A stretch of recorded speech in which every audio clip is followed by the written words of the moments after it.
En esta entrega expondremos ciertas conceptualizaciones de corte general sobre la auditoría, cómo serían el origen de este vocablo, la evolución histórica de la disciplina, el énfasis que se le dio al inicio de su práctica en descubrir transacciones fraudulentas y localizar errores contables, así como el pasar de revisiones exhaustivas de información al examen de muestras representativas.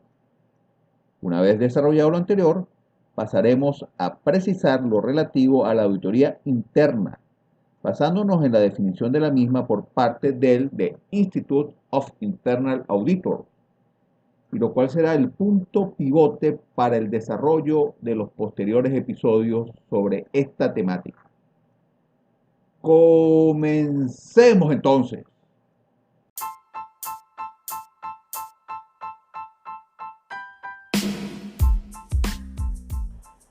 Hola, bienvenidos. Quien les habla es Andrés Grisanti Velandria, persona encargada de este espacio radiofónico, de este podcast que versará entrega a entrega sobre diversos e interesantes tópicos administrativos, gerenciales y financieros del ámbito empresarial. Este espacio está dirigido a socios de pequeñas y medianas empresas, pymes, dueños de empresas familiares, emprendedores, así como para estudiantes y docentes universitarios de carreras administrativas y financieras, y a todo aquel interesado en temáticas relacionadas con la órbita de los negocios.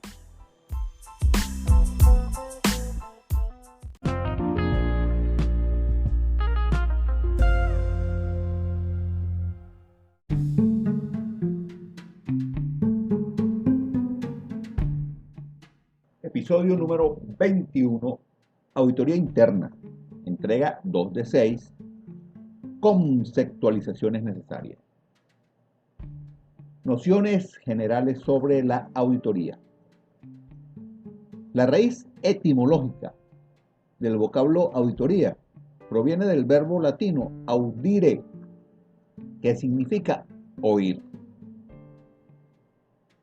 Este apelativo surge de su origen histórico, ya que los primeros auditores realizaban su función calificando la verdad o falsedad de lo que les era sometido a su verificación, principalmente oyendo.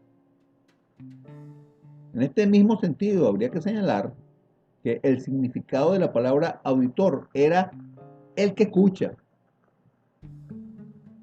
y para esa era correcto respecto a los registros contables del gobierno, los cuales se aprobaban solamente después de una audiencia pública en la que las cuentas se leían en voz alta. Por ser quizás la auditoría financiera la de mayor data, el común de las personas piensa que cuando se habla de auditoría en primer término se está haciendo referencia a la revisión de hechos contables o numéricos. Y si bien ello pudiese tener asidero, no necesariamente esto debe ser así. La teneduría de libros y la contabilidad en forma bastante rudimentaria, tal como la conocemos hoy, fue practicada tan pronto como la civilización alcanzó un estadio en que comenzaron a efectuarse operaciones comerciales. Desde la época medieval hasta la llegada de la Revolución Industrial, las auditorías que se practicaban tenían como motivación principal comprobar si los individuos que desempeñaban puestos de responsabilidad fiscal en los gobiernos o aquellos que ejercían actividades comerciales se comportaban e informaban de manera honesta, circunstancias las cuales se acentuaron de manera muy importante con la entrada de la era industrial. La revolución industrial fue un lapso histórico ubicado entre la segunda mitad del siglo XVIII y principios del XIX, en el que Inglaterra, en primer término, y luego el resto de Europa continental, experimentaron el mayor conjunto de cambios socioeconómicos, tecnológicos y culturales de la historia de la humanidad hasta ese momento, habiendo sido la economía sustentada en el trabajo manual, desplazada por otra dominada por la manufactura e industria, así como el progreso del comercio fue beneficiado por la mejora de las rutas de transporte de muy distinta naturaleza. El desarrollo de nuevos modelos de maquinaria en las dos primeras décadas del siglo XIX posibilitó la manufactura en otras industrias y acrecentó también su producción, por lo que en la revolución industrial se amplía la cantidad de productos y se reduce el tiempo en el que estos se elaboran, dando así paso a la producción en serie, ya que se simplificaban labores complicadas en múltiples operaciones sencillas, disminuyéndose de esta forma los costos de producción e incrementándose, por otra parte, la cantidad de unidades fabricadas bajo el mismo costo fijo. Por supuesto, el impacto de la revolución industrial cambió también la forma de controlar administrativamente los negocios. Y específicamente con respecto a la contabilidad y la auditoría. Ciertamente en las postrimerías del siglo XVIII, algunos individuos se establecieron autonombrándose como contadores públicos, comúnmente, y eran poco más que copistas y escribientes. Luego, en el siglo XIX, hizo su aparición entonces el tenedor de libros experto. La información recopilada y resumida por el tenedor de libros experto, con el crecimiento exponencial de los negocios para la época, devino en la consolidación posterior de los auditores, profesionistas, estos que en primera instancia tuvieron como función principal el descubrir transacciones fraudulentas y localizar errores en los informes elaborados por los contables.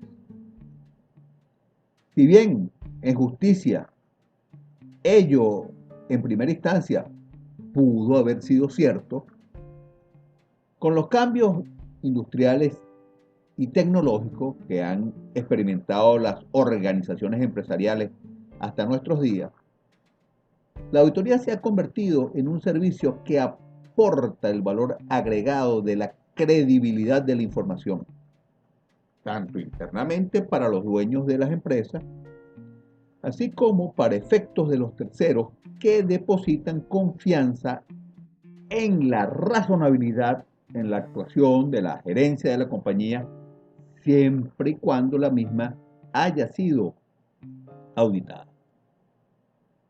En los tiempos que vivimos, los profesionales de la contabilidad y la auditoría han variado paulatinamente a través de los años sus actuaciones para amoldarse a los modernos sistemas de procesamiento electrónico de datos, formándose, educándose y adquiriendo destrezas del ambiente computacional, haciendo que esto ayude en la realización más expedita de muchas labores en esta disciplina. A medida que los aspectos rutinarios propios de la ejecución de la contabilidad y la auditoría se han agilizado, producto de la utilización de herramientas informáticas, El ejercicio de estas actividades ha tenido la posibilidad de perfeccionarse y de ampliar el alcance de las mismas.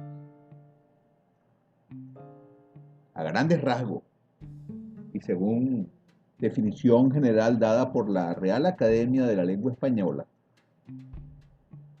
la auditoría consiste en la revisión sistemática de una actividad o de una situación para evaluar el cumplimiento de las reglas o criterios objetivos a que aquellas deben someterse.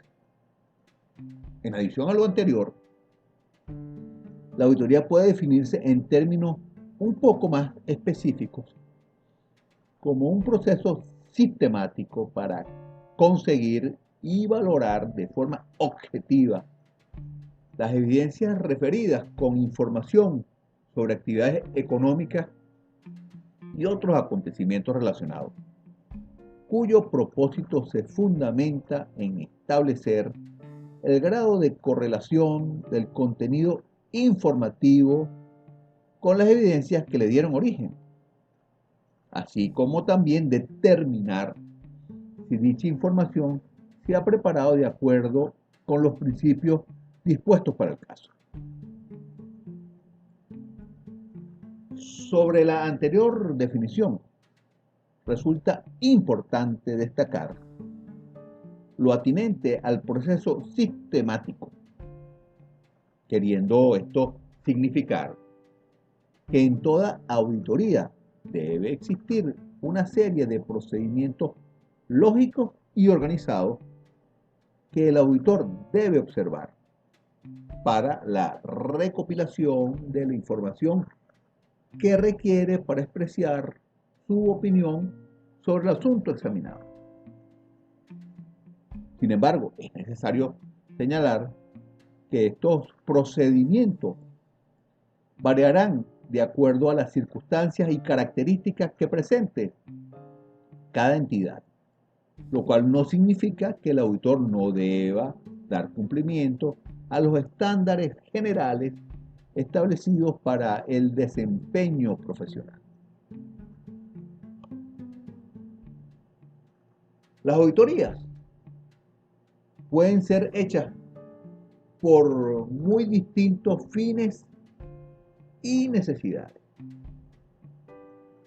Y dependerá de ello la normativa profesional que deba ser aplicada. Por ejemplo, los auditores externos o independientes tienen como principal campo de acción el examen de estado financiero de una compañía con el objeto, con la finalidad de emitir una opinión sobre la razonabilidad de los mismos.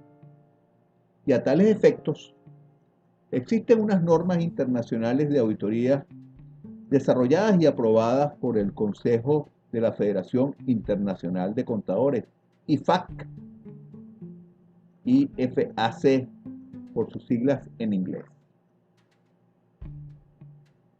Debe acotarse que los auditores externos no son empleados de la empresa y prestan sus servicios bajo la figura de honorarios profesionales. Por su parte, los auditores internos, al ser personal de la empresa y comportarse como unidades de apoyo dentro de las organizaciones a las cuales pertenecen,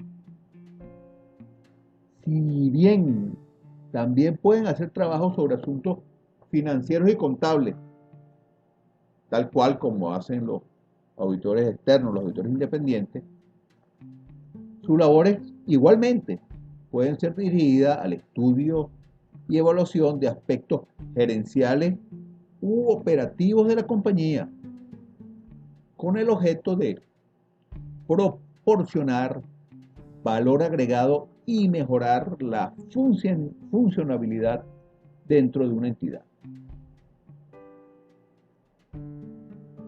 Hay que señalar que la normativa por la cual se deben regir Los auditores internos son las normas internacionales para el ejercicio profesional de la auditoría interna, también conocidas como NIEPAI. Y estas normas son emitidas por el Instituto de Auditores Internos, IIA, the Institute of Internal Auditor. Dicho lo anterior, habría que indicar que la auditoría interna en sus inicios dirigió sus labores principalmente hacia las áreas financieras y contables de las empresas. Sin embargo, ello ha dado un importante vuelco desde ya hace un buen tiempo.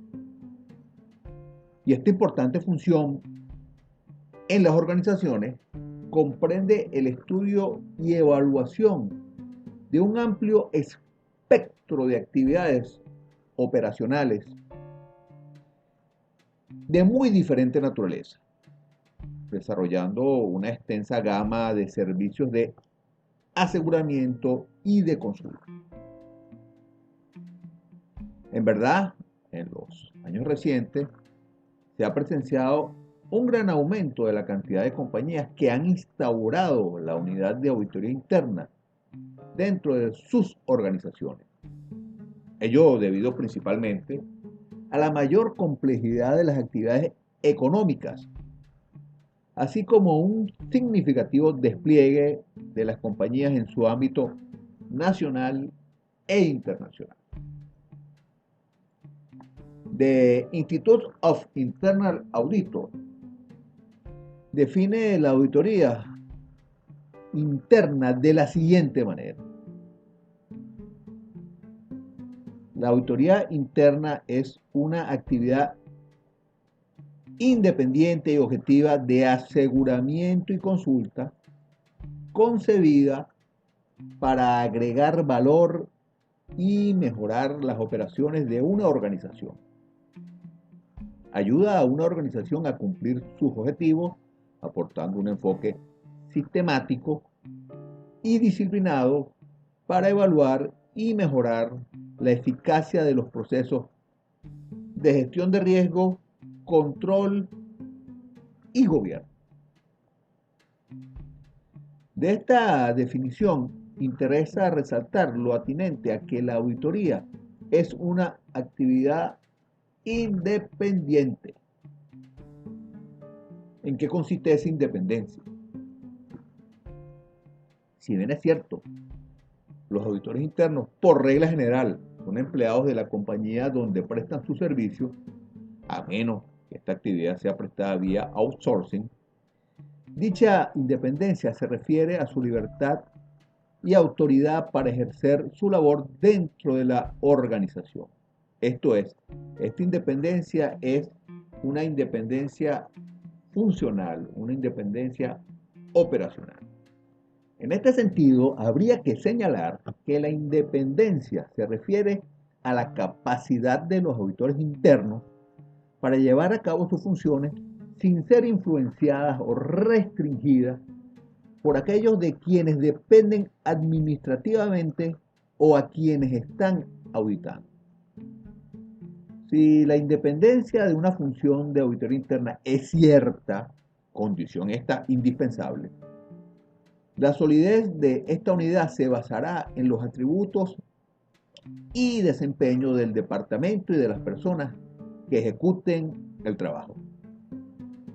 De acuerdo a las ya referidas normas internacionales para el ejercicio profesional de la auditoría interna, las normas de atributos corresponden a las cualidades de las entidades e individuos que prestan servicios de auditoría interna, así como las normas de desempeño describen las actividades de auditoría interna y los criterios para medir su desempeño.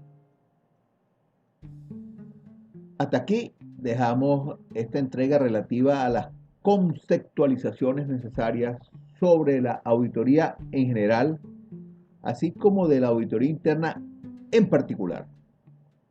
Y nos estaremos volviendo a encontrar en el próximo episodio, en el cual expondremos el por qué la función de auditoría interna es considerada como el control de los controles. Hasta la próxima. Los espero.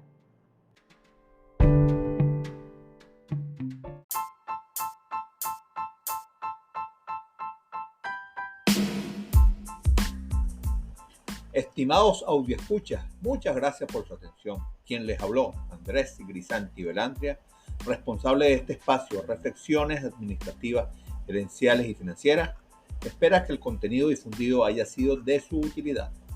Les pido, si lo aquí compartido fue de su agrado, que se suscriban a este podcast y si les parece, compartan el mismo con gente allegada a ustedes interesada en temáticas del ámbito empresarial. Asimismo, si quieren profundizar en los tópicos aquí abordados, pueden consultar el blog personal de Andrés Grisanti B. Nos seguimos oyendo. Saludos.